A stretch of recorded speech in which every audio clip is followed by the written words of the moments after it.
Assalamualaikum warahmatullahi wabarakatuh. Learning Journal Agenda 2 selanjutnya adalah tentang anti korupsi.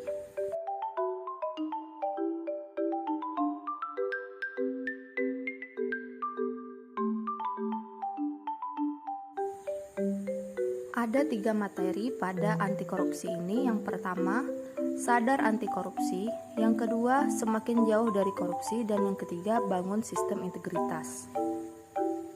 Pada materi sadar anti korupsi terbagi atas 5 poin. Yang pertama, dampak perilaku dan tindak pidana korupsi. Yang kedua, pengertian korupsi. Yang ketiga, tindak pidana korupsi. Yang keempat, niat, semangat, dan komitmen anti korupsi. Yang kelima, Indonesia bebas dari korupsi. Kata korupsi berasal dari bahasa Latin yaitu corruptio, yang artinya kerusakan, kebobrokan, dan kebusukan. Selaras dengan kata asalnya, korupsi sering dikatakan sebagai kejahatan luar biasa. Salah satu alasannya adalah karena dampaknya yang luar biasa menyebabkan kerusakan baik dalam ruang lingkup pribadi, keluarga, masyarakat, dan kehidupan yang lebih luas. Dampak perilaku dan tindak pidana korupsi.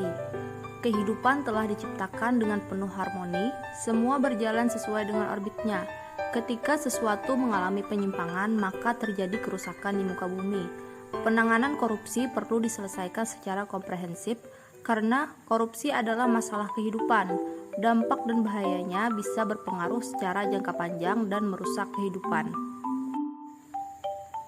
Selanjutnya, tindak pidana korupsi. Terdapat 7 kelompok tindak pidana korupsi yang terdiri dari 1. Kerugian keuangan negara, 2. Suap menyuap, 3. Pemerasan, 4. Perbuatan curang, 5. Penggelapan dalam jabatan, 6. Benturan kepentingan dalam pengadaan, 7. Gratifikasi. Niat, semangat, dan komitmen anti korupsi.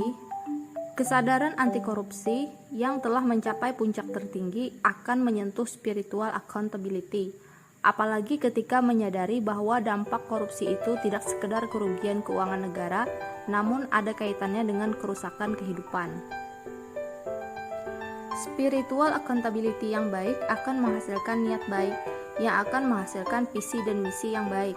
Selanjutnya akan diterjemahkan dalam usaha yang terbaik untuk mendapatkan hasil terbaik. Hubungan konsekuensi tersebut dapat menjamin bahwa pemilik spiritual accountability yang baik akan mendorong public accountability yang baik pula, dan tentunya tidak akan tergerak dan mencapai niat sedikitpun untuk membuat kerusakan di muka bumi ini, termasuk di dalamnya adalah melakukan korupsi. Sebaliknya justru akan mempunyai niat yang sangat kuat untuk menghindari korupsi. Indonesia bebas dari korupsi. Level komitmen yang semakin tinggi akan memudahkan untuk mendapatkan impian Indonesia yang bebas dari korupsi. Karena Indonesia dengan budaya integritas yang tinggi. Kemudahan tersebut diperoleh karena sebelumnya telah mendapatkan hakikat atau makna dari upaya pemberantasan korupsi. Impian tersebut merupakan terminal antara dari perjalanan untuk mencapai tujuan nasional. Dengan korupsi yang dapat dikendalikan sebagai sebuah hasil dari tercapainya integritas nasional dan wujud sinergi dari berbagai organisasi dan pilar yang telah berintegritas yang dibangun oleh orang-orang yang berintegritas, dalam konteks ini disebut tunas integritas.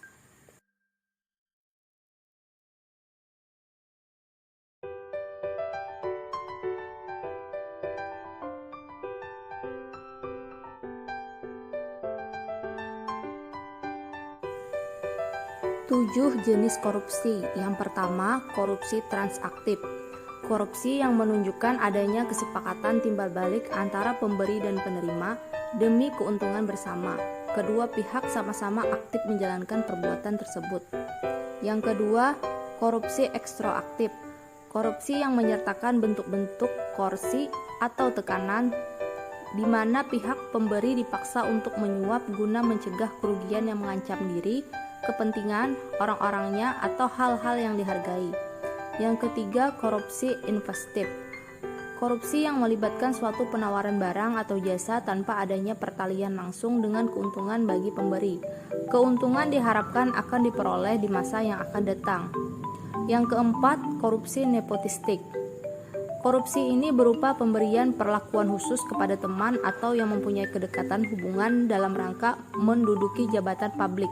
Perlakuan pengutamaan dalam segala bentuk yang bertentangan dengan norma atau peraturan yang berlaku. Kemudian, korupsi autogenik. Korupsi yang dilakukan individu karena mempunyai kesempatan untuk mendapat keuntungan dari pengetahuan dan pemahamannya atas sesuatu yang hanya diketahui sendiri. Kemudian, korupsi suportif. Korupsi yang mengacu pada penciptaan suasana yang kondusif untuk melindungi atau mempertahankan keberadaan tindak korupsi yang lain. Dan yang ketujuh, korupsi defensif. Korupsi yang terpaksa dilakukan dalam rangka mempertahankan diri dari pemerasan. Materi selanjutnya yaitu semakin jauh dari korupsi. Kesadaran anti korupsi akan memberikan makna bagi kehidupan jika kesadaran tersebut terbukti atau telah diikuti dengan upaya dan tindakan nyata dalam menghindari korupsi. Dengan tidak memberikan ruang dan waktu sedikit pun untuk munculnya niat dan kesempatan korupsi dalam perjalanan karir dan pengabdian sebagai pegawai negeri sipil atau bagian dari masyarakat Indonesia. Niat, semangat, dan komitmen akan menjadi modal untuk belajar dan menguasai serta mempraktekkan kompetensi yang dapat menghindarkan diri dari perilaku dan tindak pidana korupsi. Yang pertama, tunas integritas. Tunas integritas merupakan terjemahan dari konsep yang berprinsip bahwa manusia sebagai faktor kunci perubahan dan pendekatan yang seutuhnya terkait manusia sebagai makhluk dengan aspek jasmani dan rohani serta makhluk sosial yang harus berinteraksi dengan lingkungannya.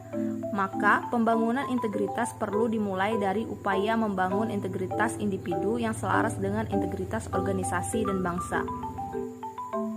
Yang kedua, identifikasi nilai dasar anti korupsi.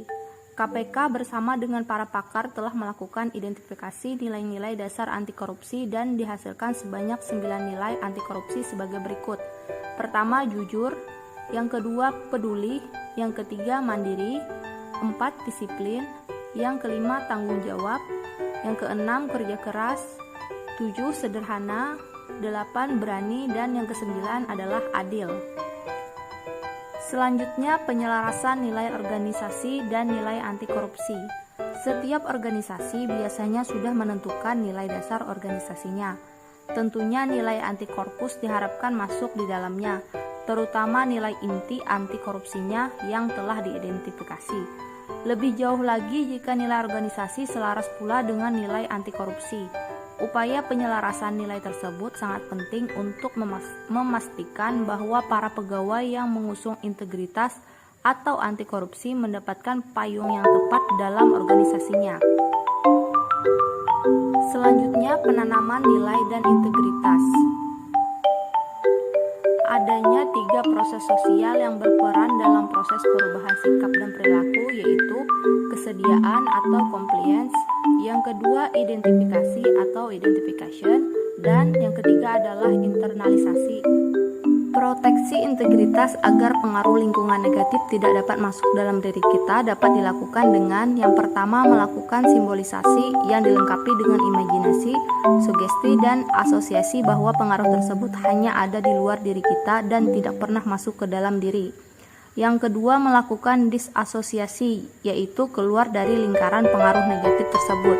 Dan yang ketiga adalah melakukan multi-protection of integrity. Multi-protection of integrity dapat dilakukan oleh manusia yang telah menghidupkan nuraninya. Manusia-manusia yang selalu terjaga dari pengaruh negatif dari luar serta manusia-manusia yang mampu mengendalikan dirinya dari berbagai dorongan penyimpangan.